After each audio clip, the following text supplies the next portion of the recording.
Hi, I'm Merely.wufeii, and as you may know, Vtuber models are notorious for needing to be separated in parts and layers, often hundreds of them, but today, that 40 layer limit in Procreate is not going to stop me from achieving greatness, and it will not stop you either!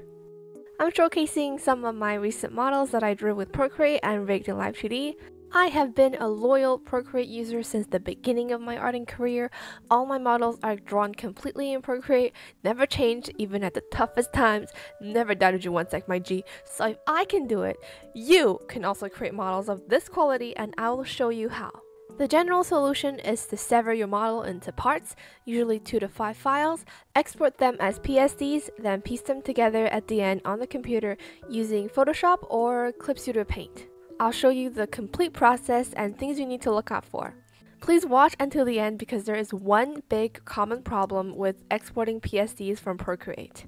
If this is your first try making Vtuber models, I recommend starting off with a chibi or half-body model to keep things easier and to get familiar with the overall workflow first.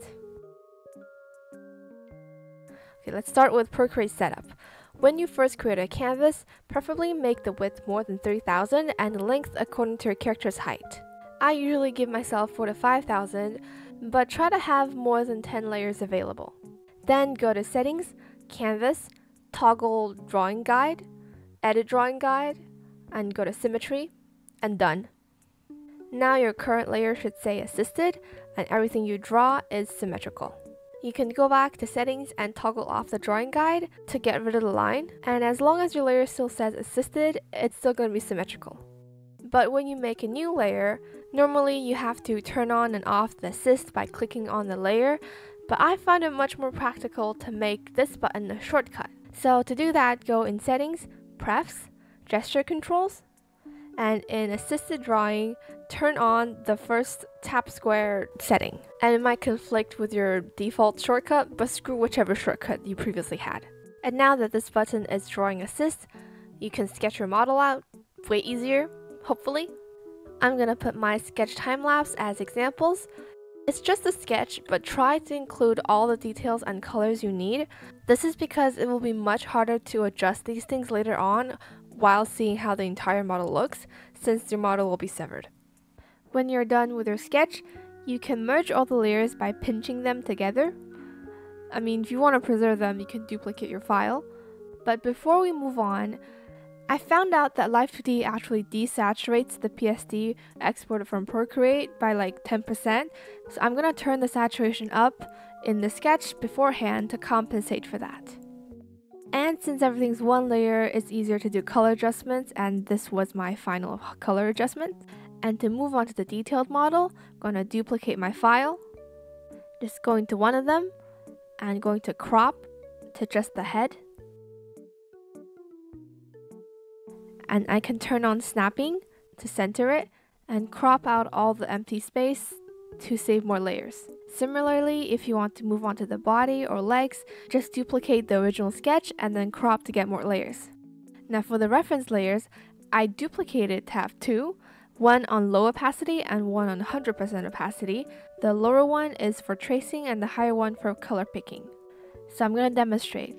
I'm going to make some new layers, turn on our assisted with our shortcut, and you can watch me struggle with line art. I do find that my line art looks very pixelated a lot of times. You can turn on anti-aliasing in your brush settings, find a smoother brush or make the canvas bigger, but I just incorporate it with my sketchy art style. My first tip is that Liquify is your best friend. It's my best friend anyway. And once you have an enclosed line art, you can go to Select in Automatic, click the outside of the line art, hold and drag left and right to adjust the threshold. And to further avoid the type of overfilled border, we can click on Feather and have around 3%, and click Invert. Then go into Layers, make a new layer underneath, toggle on the 100% reference layer, hold to pick the color, turn it off, and then color drop on our current layer. When you color drop, don't let go and then hold to drag left and right for the threshold again. That's what the feather is for. And utilize your Procreate shortcuts. Like if I want to alpha lock this layer, I can swipe to the right with 2 fingers on the layer, and now I can change the color of my line art without the color spilling outside. Also, I have this life-saving hairbrush, Auto Line Art, that I'm going to upload along with my whole favorite brush set on Ko-Fi for free, link in the description. Most brushes are not created by me, I just stole them from different free brush sets. Okay, so the way you use this brush is that first you draw the hair out. It's going to be white, don't worry. Okay, then duplicate the layer. So swipe left on the layer and duplicate. Set the top layer mode to multiply. Alpha lock the bottom layer. And color pick the color you want. Color it in and just continue rendering on the same layer. Now, I usually do all the shading, everything. Oh, but one thing to note is that the outline brush doesn't work if the color you pick is completely black. Yeah, but just choose a color that's close to it. There is so much potential with this brush if you're not that picky on line art consistency. I also love the fact that you can liquefy multiple layers together by swiping right on the layer to select multiple. And if your primary layer, which is the one in the deeper blue, is assisted, then your liquefy is also going to be assisted. If not, then it's not going to be assisted. When you're done the hair layers, you can merge those together, and I'm going to teach you a quick shadow trick, which is to duplicate the layer, select the bottom one, go to Adjustments, Hue, Saturation, Brightness, lower the brightness to none. Click on the cursor to select your layer, move it downwards. Then go to Adjustments, Gaussian Blur, swipe left and right to adjust the blur. Then go to Adjustments, Curves, and I usually just turn the red up. Then I can alpha lock the layer, turn the opacity down, select a bluish color, and airbrush it on the shadow to give it a secondary color for like a cooler sense of depth. Okay, it's hard to visualize on my balding head, so these are actual examples of how my bangs would turn out using this method. Also, if I want to separate these two hair strands, I can just select, swipe down with 3 fingers, select cut and paste. It's a really nice quick menu shortcut.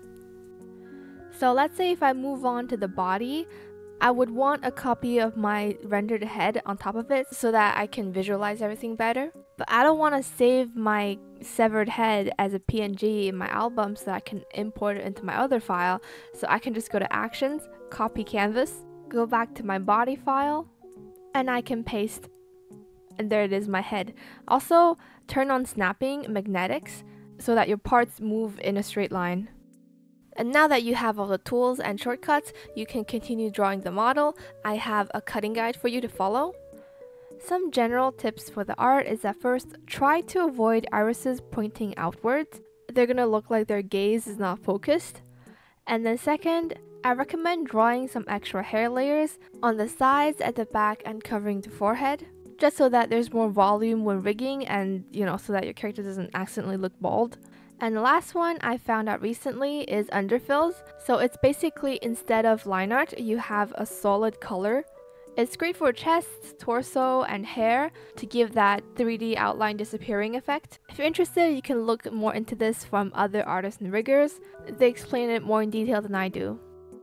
So last thing, when you're exporting, when you're done everything, you named all your layers, you've grouped everything into proper folders, you still need to separate left eye to right eye and all the symmetrical but non-connected parts. You can separate these later in Photoshop, but I will just go in and select half the face, erase the half of it because I can just copy paste it and flip it in Live 2D. In fact, if you're plenty of layers away from your layer limit, you can even just duplicate the folder and flip it in Procreate. So now to export, you can go to Actions, Share, PSD. I'm just uploading it onto Drive. You can also upload multiple PSDs at the same time by going back to Gallery and click Select your PSDs and click Share. So there's one last big important thing. It's like a bug. When you open an exported PSD from Procreate in Live 2D, it has this invisible border around all the layers. Like right now, it's supposed to show me the layers boundaries, right? But it's showing me the whole canvas. And that will mess up the auto meshing by a lot because it will not be able to give a very detailed mesh. And the solution to this problem is just to crop your PSD in Photoshop or Clip Studio Paint. So I can crop the whole canvas outwards and it'll still work. Technically, if you're assembling a full body, you'll need to extend the canvas anyway, and the problem is fixed.